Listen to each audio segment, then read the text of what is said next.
Bonsoir à tous, on se retrouve ce soir pour la 4e et avant-dernière soirée des rencontres du cinéma de montagne. Au programme de la grimpe adaptée, une expédition au Népal et un concert plein de poésie au-dessus des gorges du Verdon.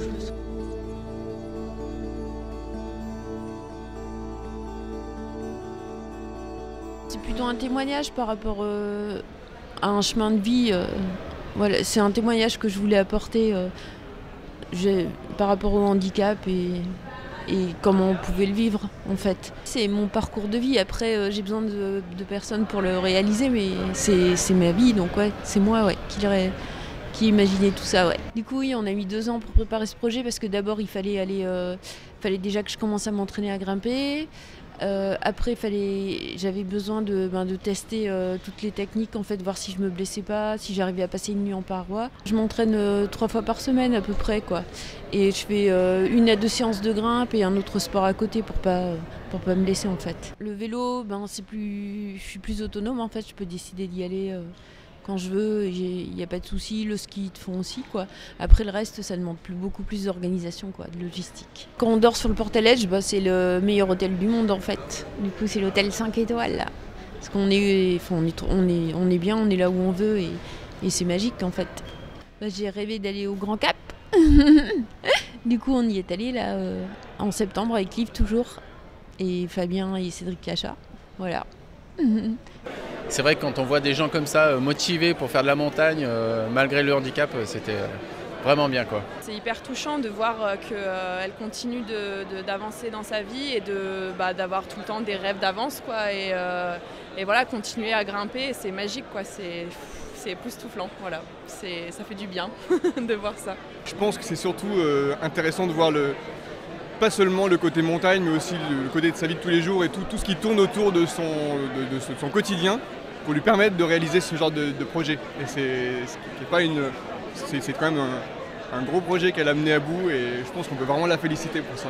Ça fait plaisir d'être dans une grande salle comme ça, qu'il y ait autant de monde qui se mobilise et voilà, et de voir des projets et des films avec des personnes vraiment investies et qui ont des rêves et qui nous en mettent plein les yeux aussi, quoi. L'association Alpimalaya œuvre aux Zanskars pour les populations tibétaines, aide à la scolarisation des enfants du Zanskar et développement durable dans les villages du haut plateau du Zanskar. Au moment du tremblement de terre au Népal, il y a eu des actions qui ont été menées à Grenoble et on s'est senti très proche du peuple népalais. On a eu l'idée de développer ce petit badge tous ensemble et puis on a décidé au moment de Ciné Montagne de vendre ce petit badge. Je suis passionné de musique, je suis fasciné par la musique. Si je suis passionné par la musique, c'est peut-être lui, il a peut-être joué un petit peu parce qu'on est potes d'enfance. Et depuis que je suis enfant, je le vois faire de la musique comme un dieu et ça m'a fait rêver. Et voilà. Bref, mais le chemin est passé et que maintenant je suis un grand passionné de musique, une sensibilité musicale très... Et voilà, du coup, quand j'ai vu débarquer Freddy avec sa batterie volante, c'était un mélange entre mon univers plutôt de la montagne et de l'aérien, et qui pouvait s'accorder à merveille avec la musique parce qu'il y avait une batterie au bout de cette corde. Une fois qu'on avait réussi à faire penduler une batterie, c'était très simple de faire penduler les copains.